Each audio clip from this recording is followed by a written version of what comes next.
Hello, everyone, and welcome to my presentation. Today, I will be sharing The Seven Habits of Highly Effective People by Stephen R. Covey and my insights about it.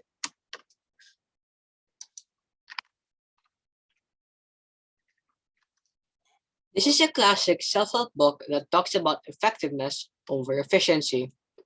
It shows us a roadmap to identify and possibly develop habits that can interrelate with each other.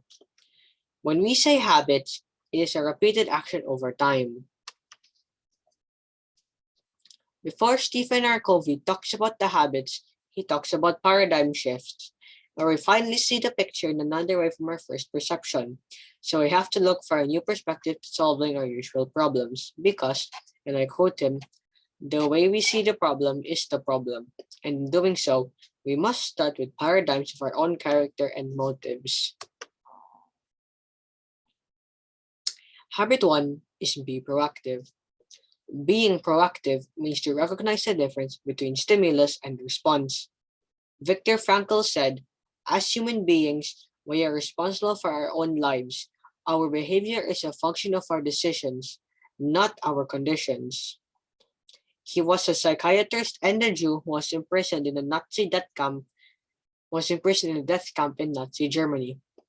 Even during those tough times every day that he lives, he would say, I'm alive, therefore I'm okay. We have to make our values greater than our feelings.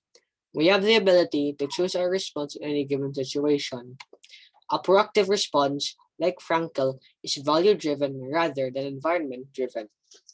Relating to myself, I used to complain about the number of PBAs that I needed to accomplish.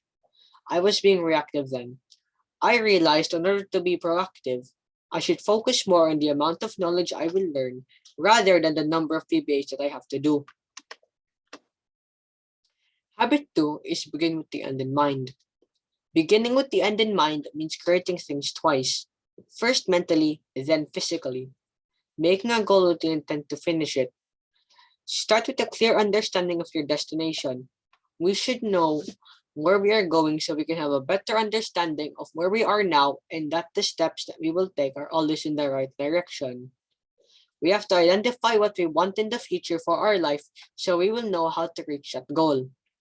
Basically, simple planning of your everyday goal or target is an example, like building a house. You need a plan of how the house will look like and things you want to put in it before you build the house. Habit 3 is put first things first. Putting first things first means knowing your priorities and also knowing which ones to do first. Putting first things first means organizing and executing around your most important priorities.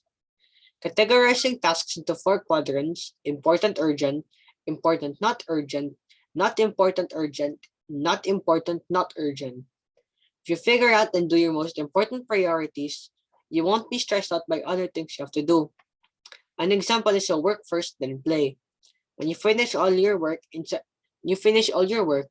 instead of talking to your friends or doing something else. We should do the things that we have to do before the things that we want to do. Try to minimize distractions to stay focused on what you are doing. Habit 4 is think win-win. Thinking win-win means choosing an option that benefits everyone. There is a mutual benefit in all human interactions. If we don't agree on helping each other, then it isn't a win at all. With a win-win solution, everyone will feel good about the decision and will feel committed to the action plan. I get what I want with consideration of what others want. Habit 5 is seek first to understand, then to be understood. Seeking first to understand, then be understood means to understand someone's problems before explaining your own. We have to listen with the intent to understand and not listen with the intent to reply. Understand the situation from the other person's point of view. The time to be understood is when a conversation leads to logic and advice is requested. Habit 6 is synergize. Synergizing means working together with other people to cover each other's strengths and weaknesses. Teamwork makes the dream work. Like our body is synergized, which is why we function well.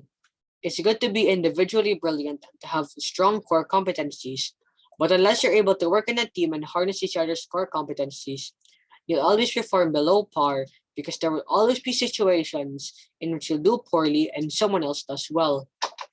An example of synergy is in the new version of the tortoise and the hare story, where they, at the end of the story, team up to see how much better they could run a race, since the tortoise can cross the water while the hare can run on the land.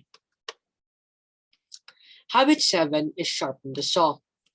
Sharpening the saw means to work on yourself as a person to make yourself better. Renewal is the principle and the process that empowers us to move on an upward spiral of growth and change, of continuous improvement. An example is if you're a lumberjack. If you keep continuously cutting trees, you'll find it difficult to cut down more trees since you don't take the time to sharpen the saw.